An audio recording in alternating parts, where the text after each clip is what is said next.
uncovering the case of Helen Munnings, the unexplained disappearance.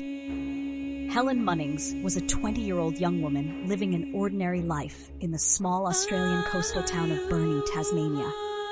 A loving mother to her 2-year-old son, Helen had her whole future ahead of her. But on a winter day in July 2008, she vanished without a trace. Over 15 years later, her disappearance remains unsolved, shrouded in mystery, unanswered questions, and an eerie sense of incompleteness. This is the story of Helen Munnings, a case as chilling as it is frustrating, a puzzle that might never be solved.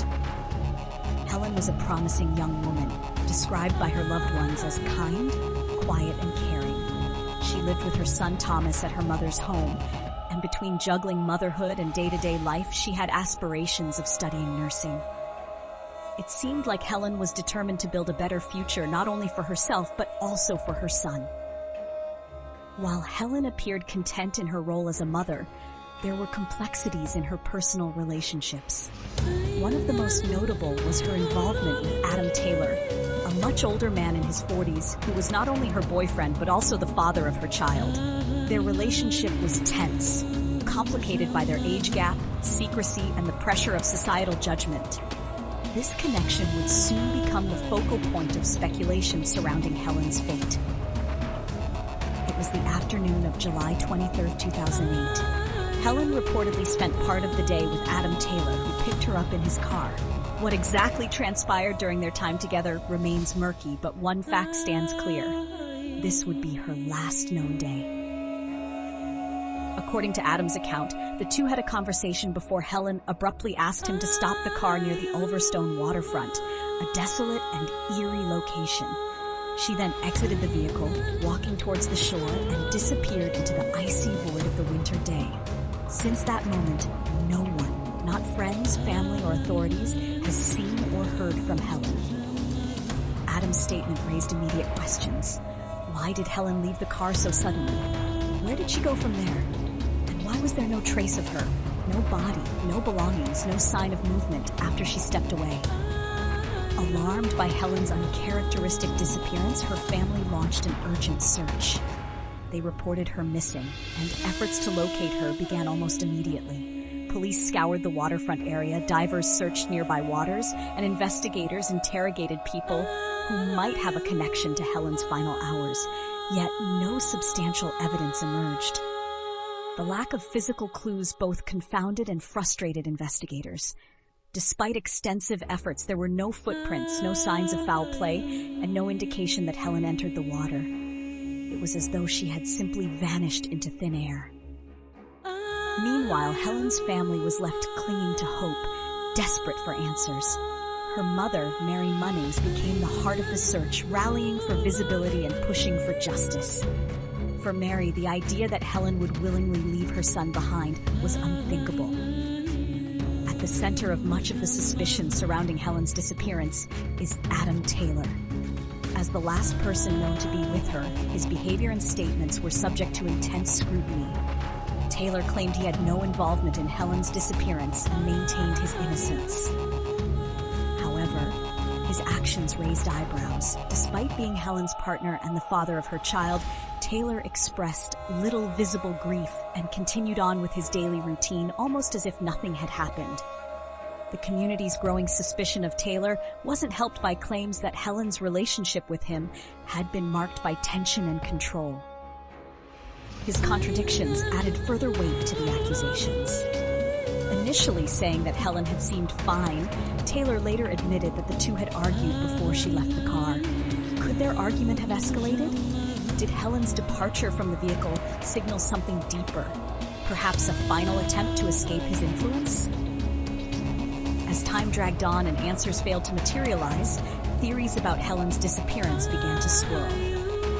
True crime enthusiasts, armchair detectives, and investigators alike have struggled to wrap their minds around the case.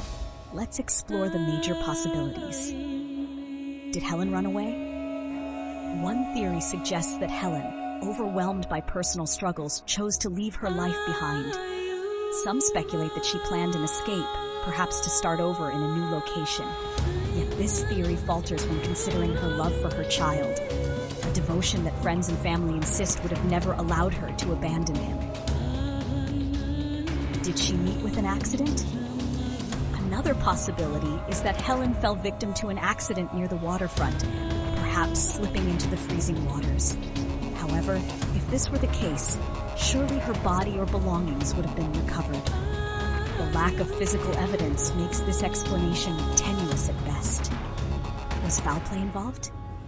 The most chilling and widely debated theory is that Helen's disappearance involved foul play, perhaps at the hands of someone close to her. Given Adam Taylor's closeness to the case, many have scrutinized his involvement. Did their argument escalate into violence? Could he have directly or indirectly contributed to her fate? Without concrete evidence, these theories remain speculative. For Helen's family, the most agonizing aspect is not knowing the truth. Helen's disappearance tore her family apart emotionally. Her mother, Mary, has described the anguish of waking every day to the same unanswered questions that grow heavier with each passing year. Someone out there knows something, Mary said in a heart-wrenching plea to the public. For Helen's son, now a teenager, the absence of his mother remains a silent, lifelong wound. Despite his youth at the time, the tragedy of her disappearance has left its imprint on his life. The disappearance didn't just devastate Helen's immediate family. It cast a shadow over the entire Ulverstone community, a town now haunted by its inability to protect one of its own. Helen's case underscores the difficulties of solving missing persons cases, especially when no physical evidence is involved. The police face significant obstacles in piecing together her final moments, hindered by conflicting accounts, a muddied timeline, and limited resources. Some have criticized the investigation for not thoroughly pursuing possible foul play, specifically the role of Adam Taylor. Others argue that the lack of tangible evidence gave investigators little to work with. Despite sporadic public appeals and moments of renewed interest, Helen's case grows colder with every passing year, leaving her family to seek justice on their own terms. Helen Munnings' disappearance is a tragic testament to how easily someone can vanish without a trace. It is a haunting reminder of the fragility of life and the devastating impact of unanswered questions. As we close this chapter, we are left with one lingering thought. What really happened to Helen? Did she leave of her own accord? Did an accident befall her? Or does someone continue to walk free, burdened by the weight of knowing what truly transpired on that cold July day? Perhaps someone out there holds the missing piece of the puzzle. Until that day, Helen's story remains a chilling enigma etched into the annals of true crime. Could you be the one to uncover the truth?